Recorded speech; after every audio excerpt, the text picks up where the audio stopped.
Hello दोस्तों, स्वागत है आप सभी का आपके अपने YouTube चैनल जी के महात्मा में। दोस्तों आज हम बात करेंगे बहुत ही ज़्यादा इम्पोर्टेंट क्वेश्चन को जो आपके आने वाले एग्जाम के लिए काफ़ी ज़्यादा महत्वपूर्ण रहेंगे।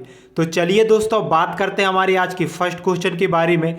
और दोस्तों अगर आपने अभी तक चैनल को सब्सक्राइब नहीं किया है तो प्लीज़ चैनल को सब्सक्राइब कर लीजिएगा ताकि सभी वीडियो के नोटिफिकेशन आपको प्राप्त हो सके। तो चलिए दोस्तों बात करते हैं हमारी आज की फर्स्ट क्वेश्चन के बारे में। हमारा फर्स्ट क्वेश्चन है, भारत का सबसे लंबा राष्ट्रीय राजमार्ग कौन सा है। ठीक, तो बताइएगा भारत का सबसे लंबा राष्ट्रीय राजमार्ग कौन सा है। ठीक, तो इसका सही आंसर क्या होगा। तो दोस्तों याद रखिएगा इसका सही आंसर है ऑप्शन नंबर ए NH7। ठीक, तो नेशनल हाईवे 7 दोस्तों याद रखिएगा भारत का सबसे लंबा राष्ट्रीय राजमार्ग है। तो इसका सही आंसर है option number A. Very important रहेगा आपके आने वाले एग्जाम के लिए। ठीक, और दोस्तों मैं आपको जितने भी क्वेश्चन कराऊंगा सभी क्वेश्चन आपके एग्जाम में पूछे गए हैं और आगे भी पूछे जाएंगे। ठीक, चलिए बात करते हैं हमारे नेक्स्ट क्वेश्चन के बारे में। हमारा नेक्स्ट क्वेश्चन है, 1912 में अल हिलाल नामक समाचार पत्र की शुरुआत किसने किया था। तो बताइएगा 1912 में अल हिलाल नामक समाचार पत्र की शुरुआत किसने की थी। ठीक, तो इसका सही आंसर क्या होगा। तो याद रखिएगा दोस्तों इसका सही आंसर है option number A Maulana Abul Kalam Azad. ठीक, तो इसका सही आंसर है option number A Maulana Abul Kalam Azad. Very important question है, आपके एग्जाम में कई बार पूछा गया है। ठीक, चलिए बात करते हैं हमारे नेक्स्ट क्वेश्चन के बारे में। तो हमारा नेक्स्ट क्वेश्चन है, विश्व व्यापार संगठन का मुख्यालय कहां पर स्थित है। तो बताइएगा विश्व व्यापार संगठन का मुख्यालय कहां पर स्थित है।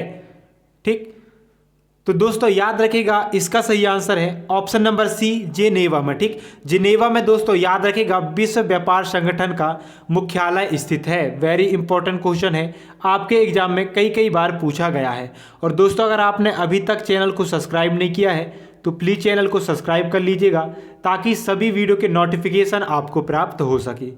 चलिए बात करते हैं हमारे अगले क्वेश्चन के बारे में। तो हमारा अगला क्वेश्चन है, भारत का राष्ट्रीय गान पहली बार कब गाया गया था। तो बताइएगा भारत का राष्ट्रीय गान पहली बार कब गाया गया था। ठीक, अगर मैं बात करूं दोस्तों राष्ट्रीय गान की तो हमारे भारत का राष्ट्रीय गान क्या है। तो याद रखिएगा जन गण मन। ठीक, तो जन गण मन दोस्तों याद रखिएगा भारत का राष्ट्रीय गान है। अगर मैं बात करूं राष्ट्रीय गीत की तो याद रखिएगा वंदे मातरम। क्या, वंदे मातरम। ठीक, तो वंदे मातरम दोस्तों यह राष्ट्रीय गीत है। क्या, राष्ट्रीय गीत। ठीक, इसको याद रखिएगा दोस्तों। अगर मैं बात करूं जन गण मन की, ठीक, तो इसको दोस्तों याद रखिएगा रविंद्रनाथ टैगोर ने लिखा है। ठीक, और इसको अगर बात करें दोस्तों वंदे मातरम की, ठीक, तो याद रखिएगा बंकिम चंद्र चट्टोपाध्याय। ठीक, तो बंकिम चंद्र चट्टोपाध्याय दोस्तों वंदे मातरम के लेखक हैं। ठीक, तो इनको याद रखिएगा। अगर आपसे पूछे दोस्तों भारत का राष्ट्रीय गान पहली बार कब गाया गया था, ठीक, तो याद रखिएगा इसका सही आंसर है ऑप्शन नंबर सी 1911 में। ठीक, तो 1911 में दोस्तों पहली बार भारत का राष्ट्रीय गान जन गण मन को गाया गया था। तो इसको याद रखिएगा, आपके एग्जाम में किसी भी एग्जाम में पूछा जा सकता है। ठीक, चलिए बात करते हैं हमारी नेक्स्ट क्वेश्चन के बारे में। तो हमारा नेक्स्ट क्वेश्चन है, संगमरमर किसका परिवर्तित रूप है। ठीक, तो बताइएगा संगमरमर किसका परिवर्तित रूप है। ठीक, तो याद रखिएगा दोस्तों इसका तो सही आंसर है ऑप्शन नंबर बी चूना पत्थर। ठीक, तो चूना पत्थर का दोस्तों जो संगमरमर होता है एक उसका परिवर्तित रूप है। ठीक, तो इसका सही आंसर है ऑप्शन नंबर बी चूना पत्थर। वेरी इंपॉर्टेंट क्वेश्चन है, आपके एग्जाम में कई बार पूछा गया है।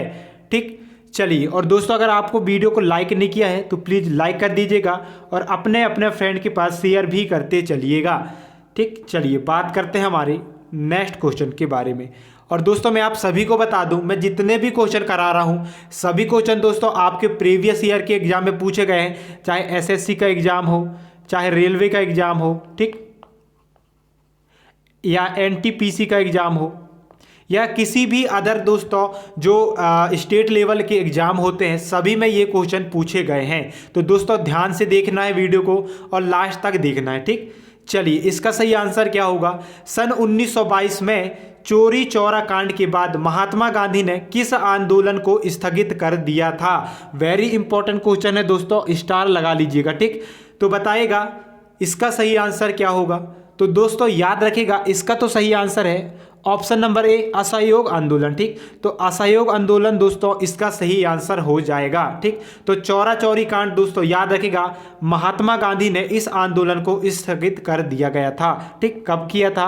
तो याद रखिएगा 1922 में। वेरी इंपॉर्टेंट क्वेश्चन है, आपके किसी भी एग्जाम में पूछा जा सकता है। ठीक, चलिए बात करते हैं हमारे नेक्स्ट क्वेश्चन के बारे में।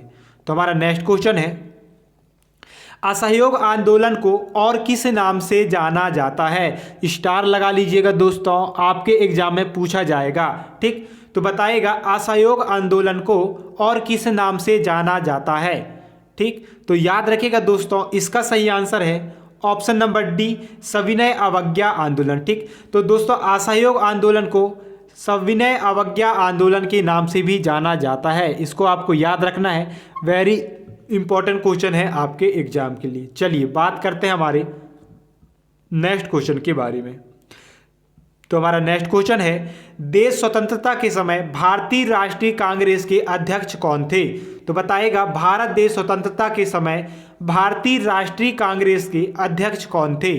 ठीक, तो दोस्तों याद रखिएगा, इसका सही आंसर है ऑप्शन नंबर ए, जेबी कृपलानी। जेबी कृपलानी दोस्तों याद रखिएगा, स्वतंत्रता के समय भारतीय राष्ट्रीय कांग्रेस के अध्यक्ष थे। वेरी इंपॉर्टेंट क्वेश्चन है, कई बार आपके एग्जाम में पूछा गया है। ठीक, चलिए बात करते हैं हमारी नेक्स्ट क्वेश्चन के बारे में। तो हमारा अगला क्वेश्चन है, महान चिकित्सक चरक किसके दरबार में थे? तो बताइएगा महान चिकित्सक है। ठीक, तो महान चिकित्सक, ठीक, तो महान चिकित्सक के क्या नाम है? तो याद रखिएगा चरक। ठीक, तो चरक दोस्तों किसके दरबार में रहते थे? तो इसे आपको बताना है। ठीक, तो याद रखिएगा, इसका सही आंसर है ऑप्शन नंबर सी, अकबर। ठीक, तो अकबर के दोस्तों याद रखिएगा, अकबर के दरबार में। ठीक, तो अकबर के दरबार में ठीक महान चिकित्सक चरक रहा करते थे। ठीक, इंपॉर्टेंट रहेगा आपके एग्जाम के लिए। चलिए बात करते हैं हमारे नेक्स्ट क्वेश्चन के बारे में। तो हमारा नेक्स्ट क्वेश्चन है, नाथुला दर्रा किस भारतीय राज्य में स्थित है? तो बताइएगा दोस्तों, एक क्वेश्चन आपसे दर्रे से पूछा जाता है। ठीक, तो बताइएगा नाथुला दर्रा किस भारतीय राज्य में स्थित है? असम में, अरुणाचल प्रदेश में, सिक्किम में या उत्तराखंड में? ठीक, चलिए तो दोस्तों याद रखिएगा, इसका सही आंसर है ऑप्शन नंबर सी, सिक्किम। ठीक, तो सिक्किम में दोस्तों याद रखिएगा नाथुला दर्रा स्थित है। वेरी इंपॉर्टेंट क्वेश्चन है, आपके कई बार एग्जाम में पूछा गया है। ठीक, चलिए बात करते हैं हमारी नेक्स्ट क्वेश्चन के बारे में। तो हमारा नेक्स्ट क्वेश्चन है, मुस्लिम लीग और भारतीय राष्ट्रीय कांग्रेस के बीच लखनऊ समझौता किस वर्ष हुआ था? दोस्तों स्टार लगा लीजिए, आपके बहुत सारे एग्जाम में यह क्वेश्चन को पूछा गया है। ठीक, तो बताइएगा मुस्लिम लीग और भारतीय राष्ट्रीय कांग्रेस के बीच लखनऊ समझौता किस वर्ष हुआ था? ठीक, तो याद रखिएगा दोस्तों, इसका सही आंसर है ऑप्शन नंबर ए, सन 1916 में। ठीक, तो सन 1916 में दोस्तों याद रखिएगा लखनऊ समझौता हुआ था। वेरी इंपॉर्टेंट क्वेश्चन है, आपके किसी भी एग्जाम में पूछा जा सकता है। ठीक, चलिए बात करते हैं हमारी नेक्स्ट क्वेश्चन के बारे में। तो हमारा नेक्स्ट क्वेश्चन है, पानीपत का तीसरा युद्ध हुआ था, मतलब पानीपत का तीसरा युद्ध कब हुआ था बताना है। ठीक, तो इसका सही आंसर क्या होगा?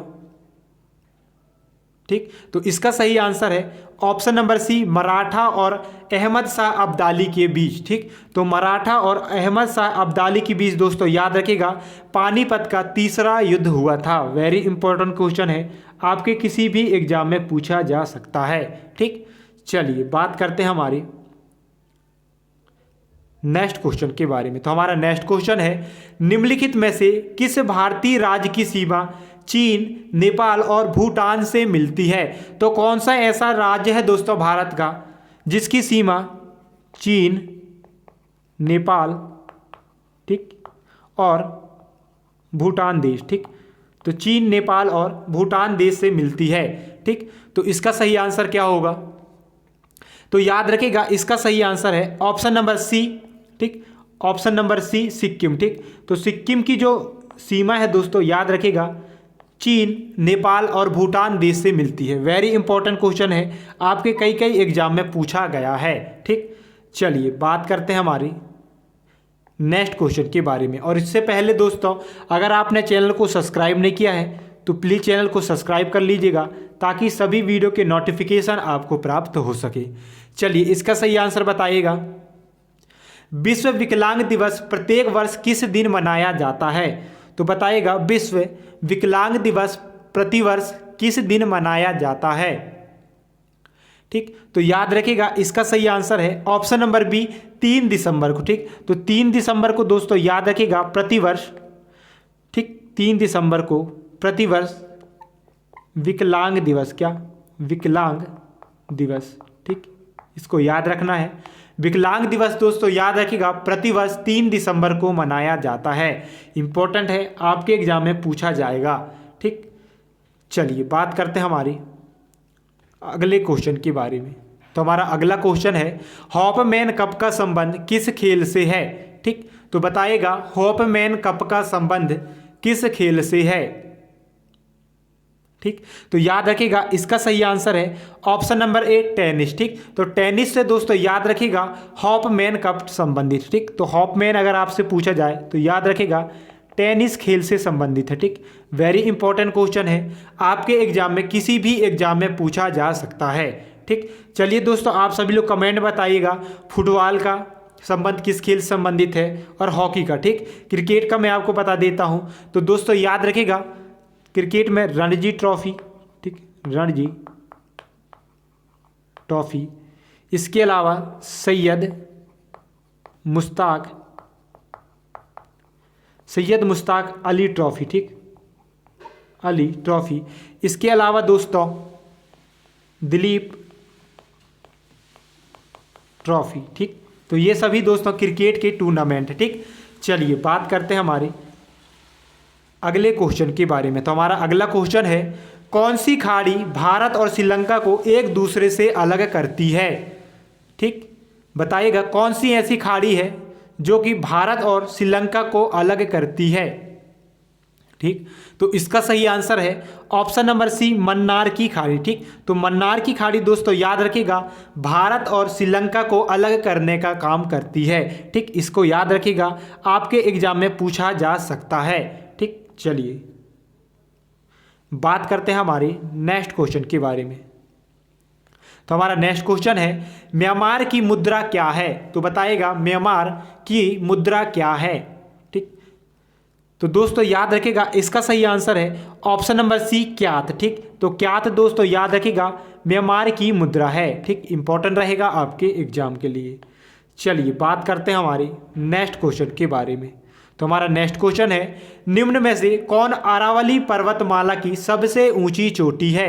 ठीक, तो बताइएगा अरावली पर्वतमाला की सबसे ऊंची चोटी। ठीक, तो अरावली पर्वतमाला, ठीक पर्वतमाला, तो इसकी दोस्तों आपको क्या बताना है सबसे ऊंची चोटी। ठीक, तो याद रखिएगा इसका तो सही आंसर है गुरु शिखर। ठीक, तो गुरु शिखर दोस्तों याद रखिएगा अरावली पर्वतमाला की सबसे ऊंची चोटी है। वेरी इंपॉर्टेंट क्वेश्चन है, आपके एग्जाम में पूछा जा सकता है। ठीक, चलिए बात करते हैं हमारे अगले क्वेश्चन के बारे में। हमारा अगला क्वेश्चन है निम्नलिखित में से किस देश की स्थलीय सीमा सबसे बड़ी है?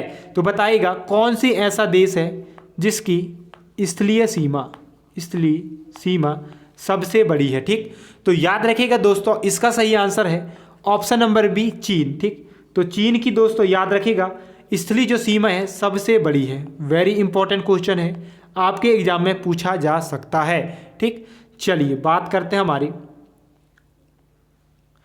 नेक्स्ट क्वेश्चन के बारे में। तो हमारा नेक्स्ट क्वेश्चन है दुनिया की सबसे बड़ी समुद्री सीमा वाला देश कौन सा है? ठीक, तो दुनिया की सबसे बड़ी समुद्री सीमा, ठीक समुद्री सीमा, ठीक तो बताइएगा सबसे बड़ी समुद्री सीमा किस देश की है?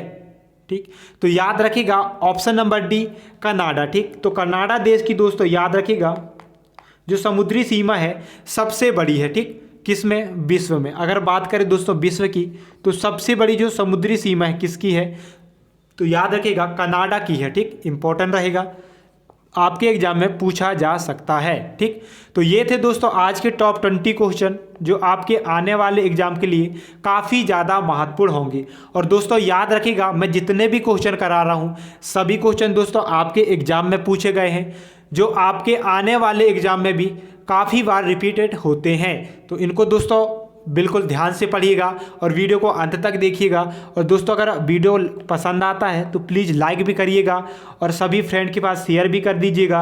और दोस्तों चैनल को सब्सक्राइब जरूर से ज़रूर करिएगा, ताकि दोस्तों, और याद रखिएगा डेली, क्या डेली दोस्तों, ठीक, डेली 6 AM में, ठीक, 6 AM में। ठीक, तो सुबह डेली दोस्तों सुबह 6 बजे हमारा वीडियो आता है, तो इन्हें को आप देखना चाहिए आपको। ठीक, तो सभी दोस्तों अपने अपने फ्रेंड के पास शेयर करिएगा और वीडियो को लाइक करिएगा और चैनल को सब्सक्राइब कर लीजिएगा। ठीक, चलो अब दोस्तों मैं आपसे क्वेश्चन पूछूंगा जिसका आंसर आपको कमेंट में बताना है। ठीक, चलिए, डूरंड कप का संबंध, ठीक, तो आपको बताना है डूरंड कप का संबंध किस खेल से है? ठीक, किस खेल से है?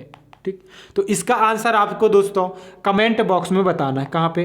तो याद रखिएगा कमेंट में जाकर के इसका आंसर आपको बताना है। ठीक, तो चलिए दोस्तों मिलेंगे नई वीडियो के साथ, तब तक के लिए धन्यवाद।